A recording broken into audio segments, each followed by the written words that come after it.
Hello and welcome to 24/7 Football for another Lives in the Game, and now this time we've got a huge journalist. It's Dominic, Fifield, the London sports correspondent for The Guardian for a few more days anyway, until he makes the big move to The Athletic. Now, as we know, Lives in the Game, we speak to various people from around football and we speak to them about how they got into their career path, and maybe it can benefit you as well. And we're also going to be speaking to Dominic about different issues from around sport as well and his views on them.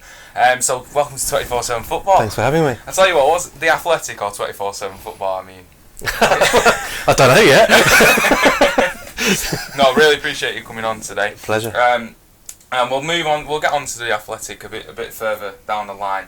But we're going to be speaking to you about obviously your career at The Guardian, covering your team, Crystal Palace, and all the London-based teams as well. The ups and downs that come with Palace, and everything to do with football that is to do with you. But the one thing that I was fascinated to read was that you studied French at university. Yeah. So did you always know that you wanted to be a sports journalist, or did you just fall into it? I fell into it, to be honest. I didn't have a clue. I went to university and did a really non-vocational undergraduate degree in history and French, which, unless you want to go into teaching, doesn't seem to offer any obvious route into a job. But when I finished that, I mean, it was a huge benefit to do the French, because the best year of my life was spent out in university in France, in Lyon. I met some of my best friends over there. And the language obviously improved dramatically when you live in a foreign country and speaking the language there. So that's been an asset.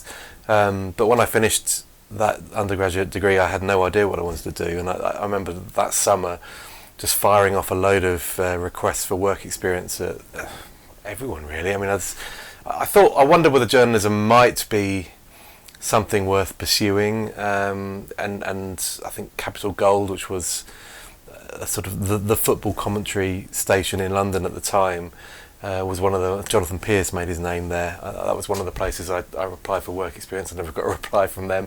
But I lived opposite Selhurst Park. Yeah. So I just thought, on the off chance, I'd send them an application for work experience, come in for a couple of weeks and just find out how it works on the press comms side. And it just happened to coincide with the programme editor going to Australia for 4 months.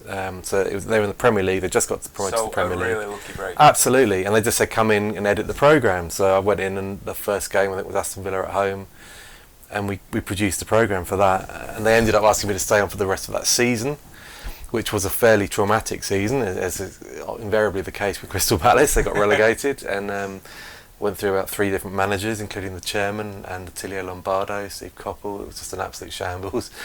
But it was a hell of a grounding as to life at a football club, and it offered me the chance to see how the press worked around that club.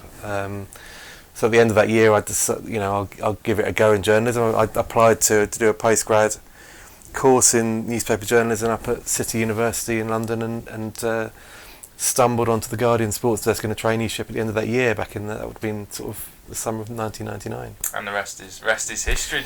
Were you ever tempted to do a French column in the programme? No.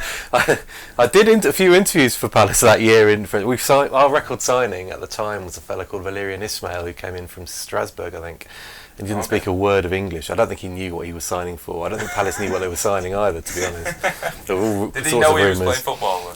Well, judging by some of his performances, no, not necessarily. I think Carl Lieburn embarrassed him in a game against Wimbledon quite infamously.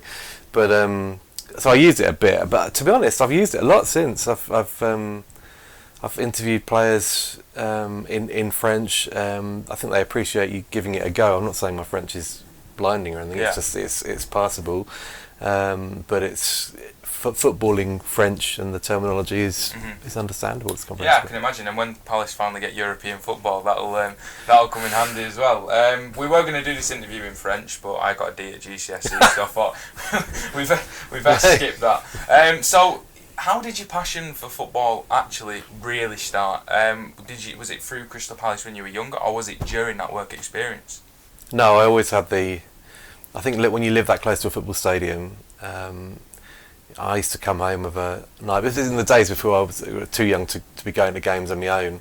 My parents weren't into football at all, but I'd sit in my bedroom with the windows open and listen to I'd have the radio on, Capital Gold on in the background, and you'd hear the crowd noise through the window, so you knew roughly what was happening at any one time. We knew which end of the pitch the ball was anyway, and if there was an eruption, you'd get excited, and then you'd wait for the Jonathan Pearce, whoever he was commentating from White Hart Lane or from, I don't know, Highbury, to say, oh, we have a goal at Selhurst Park, and it would zoom over to Dino Standing or Terry Byfield, whoever was the pitch side commentator at the game, and you'd sort of be praying that you'd heard the louder cheer and not the away fans cheering. But that's where it all started. I started probably going in the late 80s myself, and then started taking my brother in the early 90s when Palace were actually quite decent. They actually finished third in the top flight, and wow, I know, it's staggering, isn't it? And then it went on from there. Really, I mean that's how it works. It's always been a passion for football. I think actually working for a football club can be slightly a bit of an eye opener in the wrong way if you're a fan of that particular club, because you see how things do work. And certainly at the time that I worked at Palace, they weren't in particularly good shape. Despite being a Premier League club, it was the throes of a takeover. It was a mess, basically. So you saw the chaos behind the scenes. I can't really judge, because I'm at the start of what I hope is a long journey in football. But did it through some bad times? You know, when you talk about seeing what really happens behind a football club, did it ever put you off football a little bit? Do you ever think, God, if I see one more football game, I'm gonna go mad? Or do you just love the game and you've always had a passion for writing? It didn't. I mean, that season was the season that Palace didn't win a home game until April, and so producing programmes, knowing that you're likely to, this is just another defeat. I mean, we're losing to everybody, literally everybody. That can be a bit dispiriting, but the thing maybe that was most disheartening about it was what you actually get an idea of just how many of the footballers feel pretty dispassionately about the club they're playing for. That is employment for them. They have a job. Meet your heroes. Yeah, I mean, I wouldn't say they were heroes at the time, but although Lombardo and Janssen and that lot were great players, and it was a privilege sort of being around them. A very young Matt Janssen, but yeah, I guess that was the one thing that you look at, and I went in there as a naive supporter, somebody who just imagined that everybody who played for Palace, when they kissed the badge, they meant it. Well, clearly that's not the case, and it was. I woke up on that over the course of that season, and sort of that does affect how you look at the game slightly, but it hasn't damaged the love. I mean, the actual drama of a game of football and all the passion of that's still there. So you went then on to go into The Guardian, which you've loved, haven't you? How did that happen? How did you manage to get into The Guardian, or is it again just right place, right time? It was a bit. At the time they had a traineeship. It was a different era, really. I mean, these days a lot of newspapers don't do traineeships. But at the time The Guardian did. I was lucky enough to get on it. That meant spending a year in London doing subbing shifts and design and the odd bit of writing. I remember the first thing I wrote for them it would have actually been in February, during a little period of work experience with them, a piece on a Mark Goldberg fans forum that he did. He was the owner at the time, and they'd just gone into administration, I think, and he did this big thing at the local theatre in Croydon, and I covered that for them. It ended up as a bit of a riot, so it was quite an interesting start. But so I just wrote when I could, and then at the end of the traineeship, actually they weren't going to keep me on. I remember sitting down, and I think it was the admin officer at the time to sort of let it slip that I wasn't going to be taken on, which was a bit upsetting to say the least. Yeah, that'd be crushing after. Yeah, well, I guess it's not quite the same, but it's similar to, a footballer that's been working through the academy and then gets released before they get the pro contract. But something changed. I think somebody moved on. There was our northeastern football correspondent left to to go to the Irish Independent, the Irish Times, and so this vacancy came up on Tyneside, and it coincided with a change of the sports editor in London at the Guardian, and the new guy took a punt on me basically and said, "We got you a job. It's in Newcastle. You can go and be the beat reporter for the North East. You can cover Bobby Robson's Newcastle, Brian Robson's Middlesbrough, and Peter Reid's Sunderland." By the end of that season, that was up there. Terry Venables and Brian Robson were in charge of Middlesbrough. Yeah. So I got into my hideously bright blue Nissan Micra and drove back up to the North East, where I knew the North East a bit, thankfully. Was it like a violet blue? It was horrific. It was a violent blue. I was going to say, because we had one when I was younger. That was the bought off you, probably. But yeah, I've been desperately trying to flog it for years. But yeah, no. So I put on up there, and I was so wet behind the ear. I look back now, it was frightening. If it hadn't been for the sort of a few of the guys on the patch, some of the more seasoned reporters who took me under their wing and basically told me how to do the job on the road for the first few weeks and months of my time up there, I would have just sunk, definitely without trace, because it was, it can be a fairly brutal experience, and you're in there with managers who don't suffer fools, and to be perfectly honest, I was a bit of a fool because I didn't know what the job properly entailed, but you learn quickly, and that was a hell of a year in terms of a sort of baptism. That was a great year to work up there, and with those managers, it was, you look back and think, blimey, they're a pretty high caliber bunch of people and clubs. Absolutely. Is there any managers when you were coming through in your early years that you thought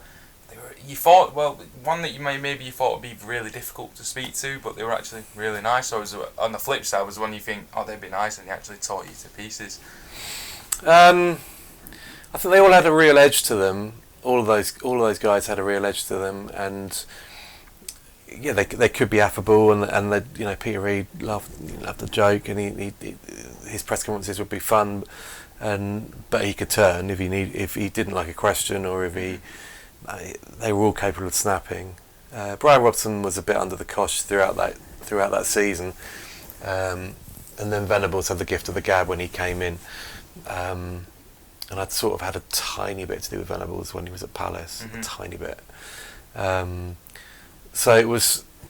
I mean, look, I'll always go.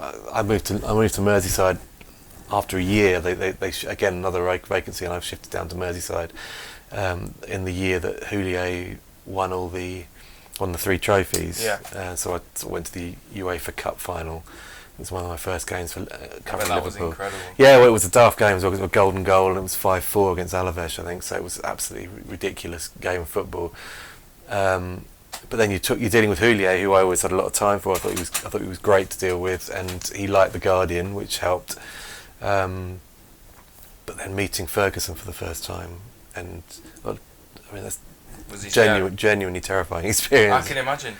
Green eyes, the eyes absolutely bore through you. I mean, I made the point of sort of going up and introducing myself. I was only standing in for, I think Danny Taylor was our Manchester man at the time, and I was filling in for him at a press conference, so I went and introduced myself before the press conference as a courtesy. But I mean, he shook my hand and looked me up and down, and I felt it was a fairly withering look, but yeah, you just have to cope, I guess.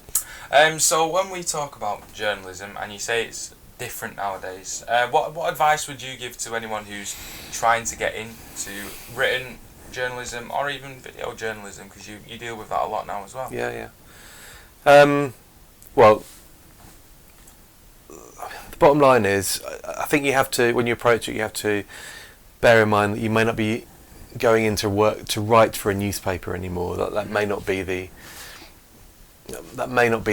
ultimate objective. It's a bit old school to think in terms of newspapers now. Yes, you might have stuff published in newspapers, which is great, and it's still a huge thrill to pick up a paper and see your name in print and have the hard copy there. Is it not getting a bit boring for you now? No, never will, and never has been boring.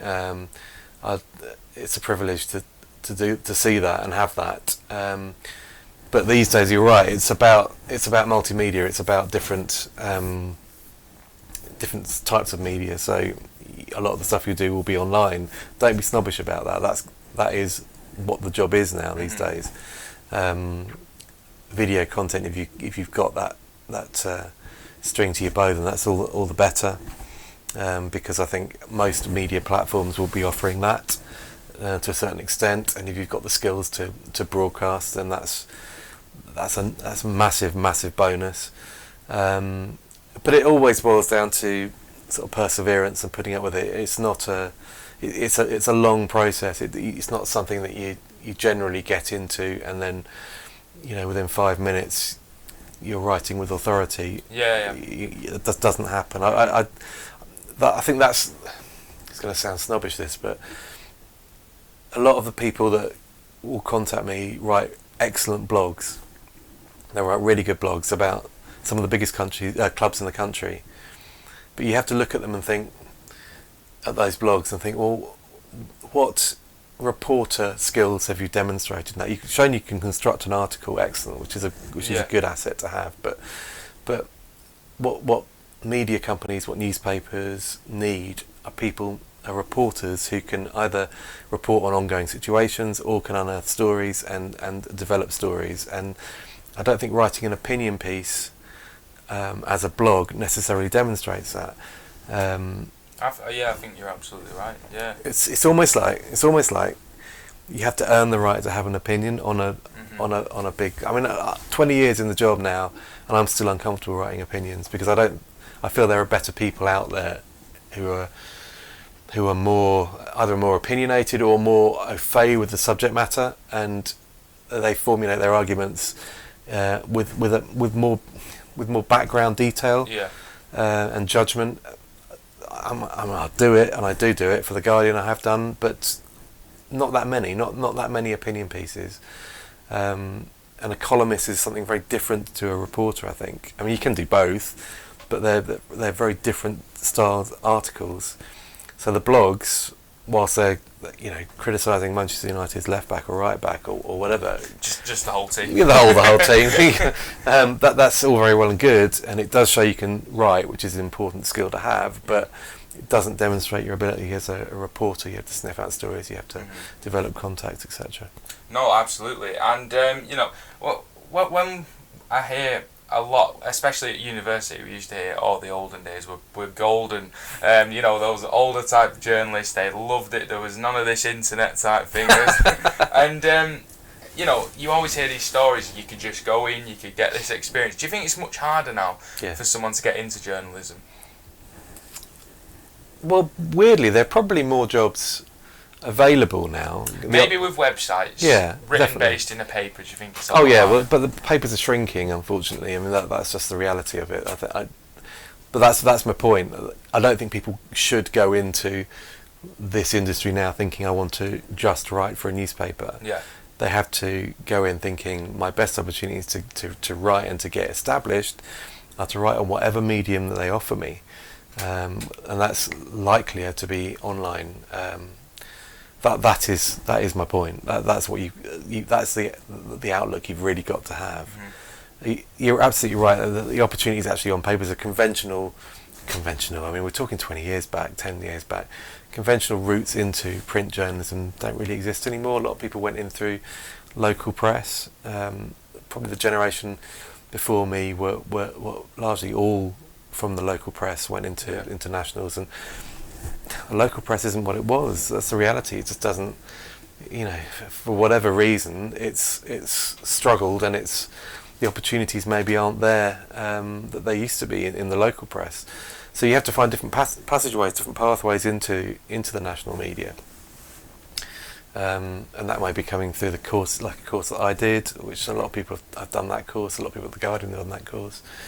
There are alternative courses out there, but also just making a name for yourself. Agencies filing stories to newspapers. Newspapers will always like stories. They always need stories. They don't need people telling them about the Manchester United left back. They need stories about anything really. It can be quirky. It can be newsy. It can be whatever. But if you've got that ability, then that is precious. And I think something that I've found as well since graduated from university, like you mentioned it then, a lot of people have done this course. A lot of people have done. Yeah. There's so many talented people in the media industry. And there's no one route in, and I think you're exactly right about that. It's so hard. And when we're talking about different mediums, it brings us naturally onto a big one that has just come into the whole journalism spectrum, which is The Athletic. It came over from America, and you are going over to The Athletic. It must be a very exciting challenge for you. But first we'll speak about your time at The Guardian, and how hard is it for you to leave The Guardian after nearly 21 years? Yeah, it is really hard. I'll be honest. It's I can't really get my head around it in many ways. I mean, it has been my working life, The Guardian, the people there. I mean, there's been a large, changeover in terms of the staff that I've worked with. But when you're there at a place for 20 years, then yeah, it is your life. So it was a big decision, and I think I just got to the point in my life though. I mean, I'm mid-40s, and is an opportunity like this ever going to come along again? An opportunity so exciting potentially, and so different. I think that's what was key to persuading me to do it, and to take the plunge. Really, it does feel like taking the plunge. Was there a little bit inside you that thought, why take? Is it a risk? Yeah, why take the risk? Look, it is a risk because it's undoubtedly a risk. Because you don't know how things are going to take off. There have been ventures in the past that have attempted to muscle their way into the market and have failed. I think this is slightly different because they've been very aggressive in their recruitment, and they've recruited people of the calibre of Danny Taylor and Ollie Kay, George Corkin, Adam Crafton, Jack Pitt-Brooke, David Ornstein, Michael Cox. These are all Rafa Honigstein. These are sort of known names in terms of the nationals, but they've also been quite shrewd in their recruitment of leading local journalists who know their patches. I mean, James Pearce in Liverpool and Phil Hay in Leeds are the ones that are always cited. But Phil Hay's an absolute cult figure around Leeds, isn't he? He's a legend. Yeah, and he'll bring a lot more clout than I will, just because of look at the sheer number of Twitter followers he's got, let alone the quality of journalism that he generates. Try and get him on this. Well, maybe now you're getting. Absolutely not. But I mean, look, he's that is. I think that's quite shrewd. It's what they did in the States when they recruited heavily from local desks to cover American sports in general, and it'll be intriguing to see how it all works out. I mean, they've taken an excellent desk, as in the editorial staff and subbing staff. They've done things the right way and in quite an impressive way to date, and we're all sort of. Yeah, we're all looking forward to getting on board. I mean, from The Guardian alone, my colleagues Stu James and Amy Lawrence and Danny have all decided to do this, and which in some ways I guess is nice for us because we sort of know some of the guys and girls around you. That we know. Yeah, absolutely. Yeah, and but it's going to be intriguing. It'll be interesting to see how it all works out. You mentioned. They've been so aggressive, and it's not just newspaper journalists as well, is it? They've got Adam Leventhal from Sky Sports News now. Yeah. They're recruiting people for video, and if you are watching The Athletic, I am available. But yeah, so they've been extremely aggressive, and it must. How have the big papers handled that? And not just papers. How do you think people at Sky Sports News are handling it as well? Because they've already got 455,000 subscribers.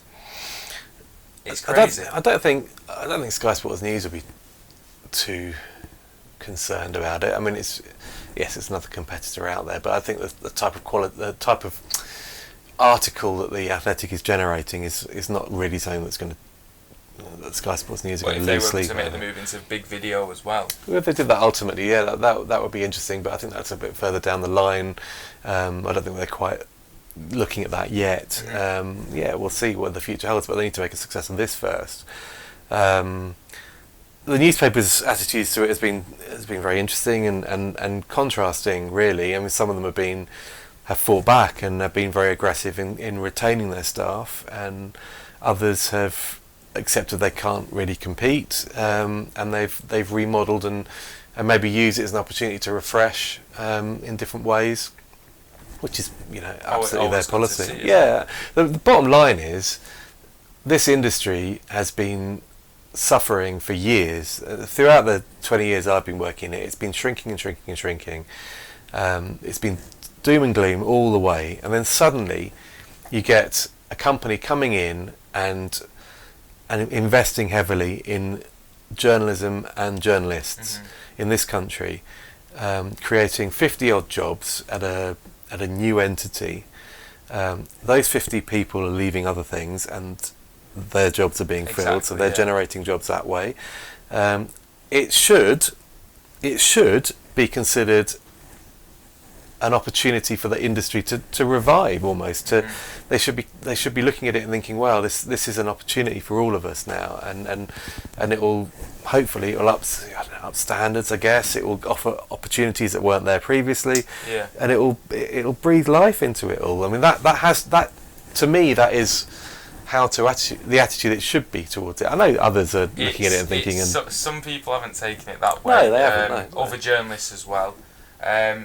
You're due to announce it, and we were talking about before, you do expect to receive a little bit of backlash, as other people have had when they've announced it on The Athletic. Why do you think some people are so, maybe not open to change, but are not happy about The Athletic? I suspect, I don't want to put you in. No, the people I talk to are generally really enthusiastic about it and supportive, and think these are my mates in the industry, people I've been working at papers for years. They look at it they see the positives in it.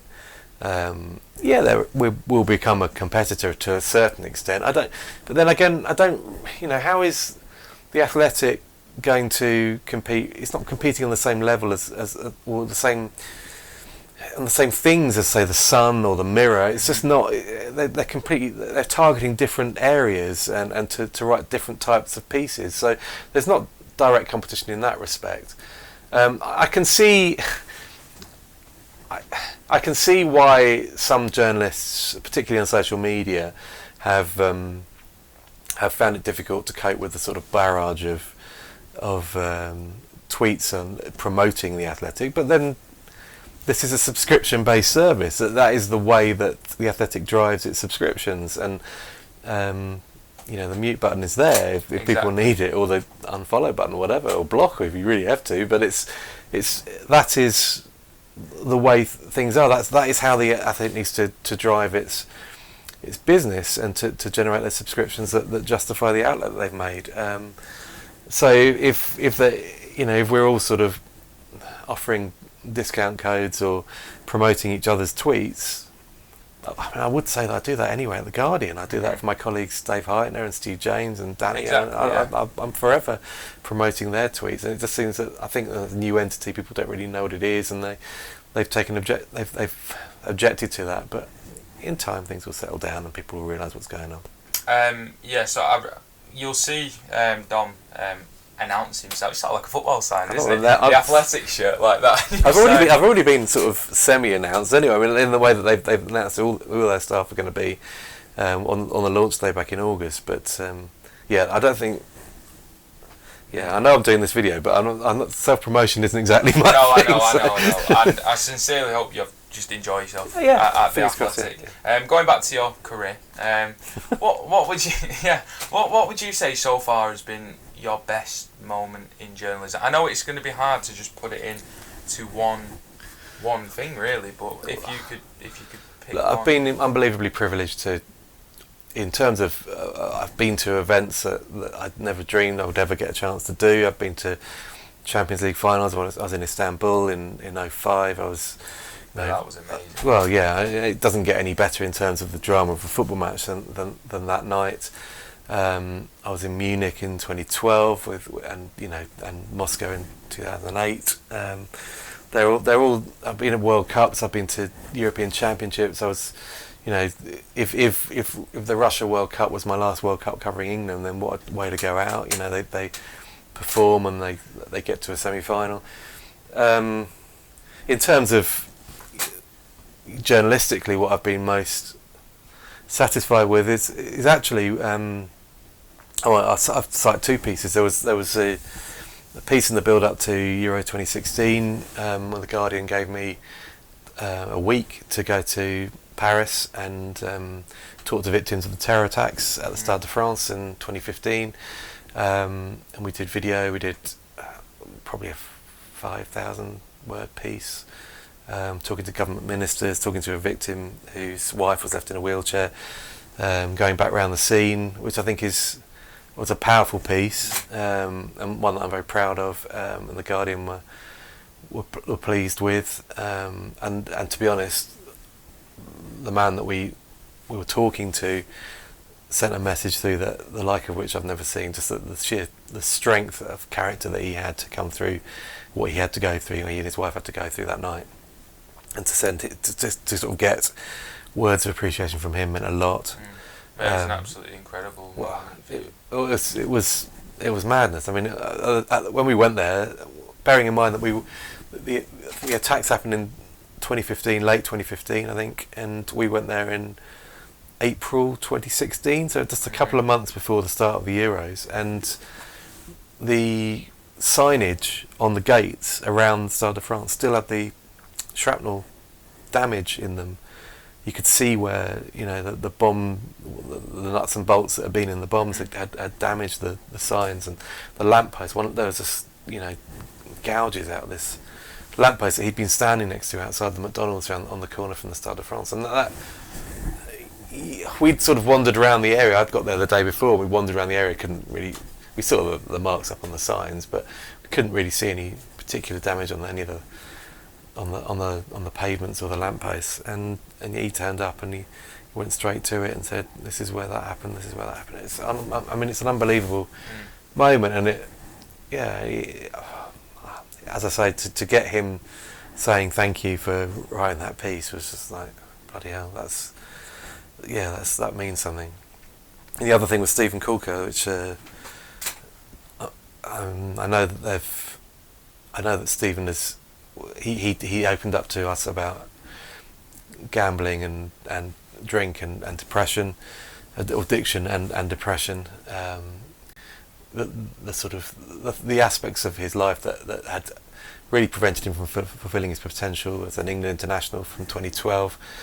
His career was sort of dwindling away when we spoke about it, but he wanted to go public, and he was somebody I knew sort of vaguely before. I'd done a piece with him before, but for him to have the faith in me to write that piece meant a lot. And I know there have been periods in the time since when when football has struggled to come to terms with the issues that he's talked about, where he might have had a sense of regret about doing it, but he tells me that more often than those, he's proud to have put it out in the public arena and helped others to work out where they're going wrong or what's happening with them. Absolutely. Well, you must be incredible when you see a story that you did with Stephen leading to other players talking about their feelings. Getting the ball rolling, it just must be magnificent to see that you've, even if it's a minute part, that you've played a part. It is a minute part because it's all down to the fella that you're talking to, and he has to have the faith and he has to want to talk about it and to get it out there, and he's a very eloquent guy, Stephen. So that meant a lot, and I'm proud of them. But the 20 years has been brilliant. I've loved every minute of it, really, and I've been very, very lucky. It's not a real job, is it? Let's be honest. It's Don't say that. It is. So, like we say, you were talking about going to the 05 final. These brilliant things that you've done, and it's worth remembering. You might prove me wrong, but it's not all rosy, is it?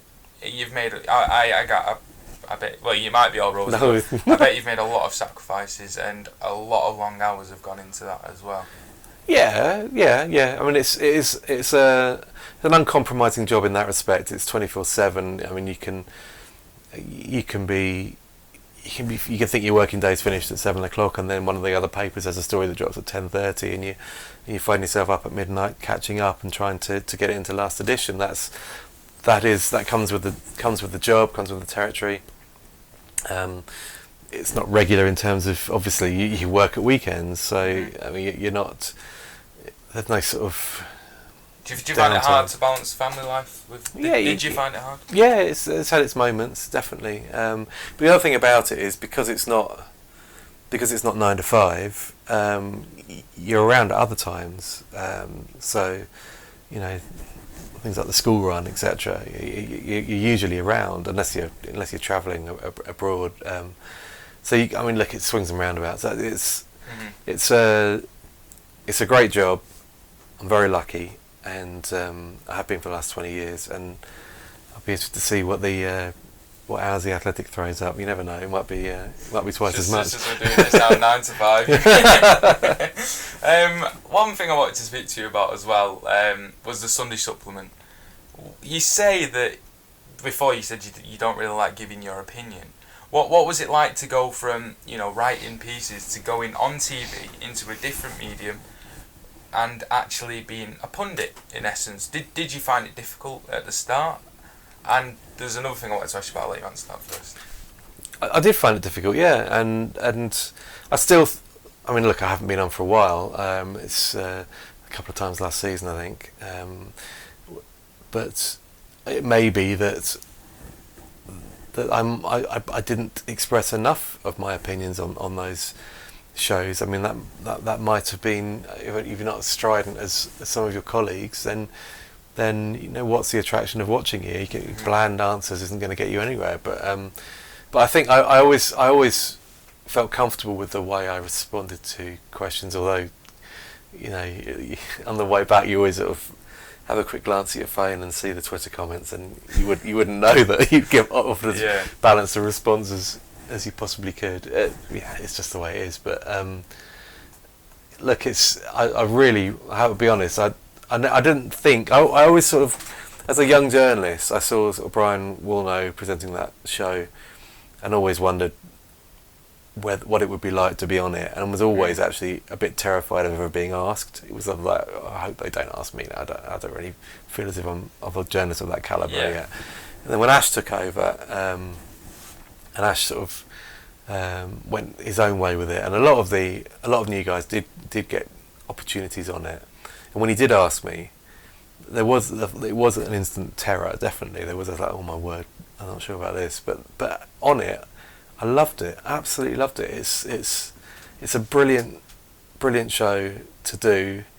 It's really good fun. I can imagine it's good fun. Once you've had that first response, once you've had done the first answer, and you sort of ease into it, it's a great show to do, and it's definitely bringing on different people. It's a far bigger pool of people now on the show with Ash, and I think that it benefits from that as well, from having fresh new faces all the time. It's great fun. I don't know whether. Look, it may be that my time on that has been and gone. It may well be the case, but I don't work for a newspaper now. It was always a newspaper show before. I know they've recently sort of started taking on people from websites. The ESPN have been on a few times, and Joe, I think, were on it for a while. But ultimately, I was looked at that and thought that was it used to be called Hold the Back Page, didn't it? It was a newspaper show, and as of next week I won't be working for a newspaper, so we'll see what goes. I'm sure they'll still have you on. One thing I did want to ask about the show, right? And it's real breakfast. It's real. That's food. what I was going to say. Did you eat it? Do you eat the breakfast? How did you know I was going to ask? Because everybody always asks about that, and I never touched it. I was always too scared to touch it. And then the second show I did, I won't name the journalist he was on with, but he's a good friend of mine and a lovely fella. He's got a bit of a bumbling persona about him, which I'm not altogether sure. I think it might be an act, but anyway, he in the middle of an advert break, he decided he was going to tuck into a croissant, started eating away, and as it was ticking down 5, 4, 3, 2, 1 to go back onto the music in the show, I glanced at him, and he had croissant all over his shoulder on his black thing, and I was like, get rid, get stuff like that. And the thing is ticking on, the music was on, and we were still trying to dust off the pastry from his shoulder. So it is genuinely real food. What I'm giving away a trade secret here. Sometimes when you're not tucking in because you're nervous or whatever, and you're not particularly hungry, they do in the advert breaks come out and just put some food on your plate. Maybe break up a croissant so it looks as if you've been tucking in, but it is genuine food. Yeah, that's incredible. Do you know what? Out of this whole video, that's what I wanted to know, Dom, honestly. So that pretty much sums up your career, and I can only imagine what you're going to go on to achieve with the Athletic. But going into the wider footballing world, I know you don't like giving your opinion, but one thing that I know you've been very vocal about in the Guardian and been writing about is VAR. And we saw last weekend the implementation of VAR maybe not being used in the correct way. I just wanted to gauge your opinion on how you think VAR is and whether you think it's a good thing for football. I think when it first was mooted as an idea, I was quite up for it, because I thought that if there is injustice in a football match, if a decision is so ludicrously wrong and there is no means of correcting it, then we should have that safety net in place, particularly given what is at stake in football at the highest level, all over actually. I mean, that's wrong of me to say just at the highest level, but I mean, look at a playoff final, and if a decision is blatantly wrong in that, surely there has to be a way of correcting it then and then, so it doesn't affect the teams, the clubs long term. And we are talking long term with a lot of the things, but the problem is, I don't think at the moment it's working. No. I'm sort of willing to give it. It's early days. I didn't expect it to work suddenly overnight, and I do think that the changing and tweaking of the laws, particularly on handball, hasn't helped at all. I mean, it's made it look more ridiculous. The incident that you're talking about, that I wrote a bit about, was Villa in the last minute at Selhurst, which wasn't a VAR decision. It didn't have to go. It didn't go to VAR because the referee blew his whistle before the ball went into the back of the net, so the VAR wasn't checking the goal. And I know the rules there that it can't get involved after, but it's there to stop clear and obvious errors, and that was the biggest clear and obvious error. The error was the referee blowing his whistle. Exactly. But you can't penalise. If a team stops playing, if one team stops playing when the referee blows his whistle and the other team scores, then you can't then go back and say, oh, actually that's a goal. Well, they stopped playing. They stopped playing because that's what you do. We're told to play to the whistle, then you stop. So it was a really, really awkward one, and I sensed. I'm a good friend of mine, another journalist, is a big Villa fan, and he wasn't at the game, but he was watching it on Twitter or whatever, and he messaged me a rerun of the incident immediately. Why the hell is this not being given? Well, yeah, the referee made a mistake. In his opinion, he made a mistake. I would also add, and this is going to be controversial, I guess, and maybe this is the Palace fan in me talking, but it was a clear dive. Jack Grealish does drag his left foot. He drags his left foot looking for contact, and whether he's going down playing the ball or going down diving, I don't think he was. I don't think when he actually went down, because he hadn't had that contact. He knew he hadn't had that contact. I don't think that was a dive. But the fact is, the fact is that Hourihan is standing right next to the referee, right, almost. He's referee's here. Hourihan's there. Grealish has gone down there, and Hourihan is in the referee's ear, arms outstretched, going penalty, penalty, penalty, which is going to influence the referee if he thinks he's gone down too easily, and the fella's screaming penalty at him. Yeah, he's going to book him for diving. Yeah. It's just one of. I mean, in his context, it was the 95th minute. Villa were looking for an unlikely equaliser, and but you know. 3 points, isn't it? 3 points. Well, no, I'm not. The reality is, the biggest worry of all this was VAR was going to cut out the controversy from games. Well, we've seen pretty obviously that it's not going to do that. Keeping us in jobs. Exactly. Should be praising it. So I think that pretty much rounds everything up, and I can only say thank you so much for coming on today and sharing your story, and hopefully if there's anyone watching, they've become inspired, and at least they know a bit more about how to get into journalism if they do want to. I know I've taken a lot from it as well, so I really appreciate you coming on Pleasure. to 24/7 Football. If you don't want to join the Athletic, you want to join us, that is fine. I can't pay you. If I don't do very well at the Athletic, I'll be knocking on your door in a few weeks. Absolutely, yeah. But thank you to Dom for coming on, and I hope you all enjoyed this Lives in the Game. We've really enjoyed making this series, and if there is anyone else out there that you think you do want us to interview, we've got a few big ones coming up. We've got a certain women's footballer who is in the England World Cup squad as well, so we've got some fantastic content coming out in the next few weeks as well. So subscribe to the channel, like the video if you're new around here, check out our website 247football.com, check out the Athletic with Dom as well, go and follow him on Twitter, I'll leave it all in the description below. Again, thank you for coming on, Dom. Sure. And thank you for everyone for watching, and we shall see you next time.